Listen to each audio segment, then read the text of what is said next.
বাংলাদেশ নারী ফুটবলে ইতিহাস আবারও গড়ার পথে প্রথমবারের মতো অনূর্ধ্ব-২০ নারী দল অংশ নিচ্ছে এশিয়ার শীর্ষ পর্যায়ের প্রতিযোগিতায়। শুক্রবার সকালে থাইল্যান্ডের ব্যাংককের উদ্দেশ্যে যাত্রা শুরু করেছে আফিদা উমিলাদের দল। আর দেশ ছাড়ার আগে যুব ও ক্রীড়া প্রতিমন্ত্রী আমিনুল হক এবং বাফুফে সভাপতি তাবিত আউয়াল তাদের সঙ্গে দেখা করে শুভকামনা জানান। এই মাইলফলক বাংলাদেশের নারী ফুটবলের জন্য এক নতুন অধ্যায়। কোচ পিটার বাটলারের কথায়, মেয়েরা অনূর্ধ্ব-২০ পর্যায়ে ইতিহাস গড়েছে এবং তারা প্রথমবারের মতো কোয়ালিফাই করেছে। অধিনায়ক আফিদা খন্দকার জানাচ্ছেন, দলের প্রস্তুতি অনেক ভালো এবং সবাই তাদের জন্য দোয়া করবেন।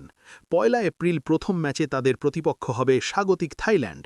এরপর চীন এবং ভিয়েতনামের সঙ্গে গুরুত্বপূর্ণ লড়াই অপেক্ষা করছে। গ্রুপ পর্বে ২টি ম্যাচ হেরে গেলেও বেস্ট থার্ড হিসেবে নকআউট পর্বে ওঠার সম্ভাবনা আছে।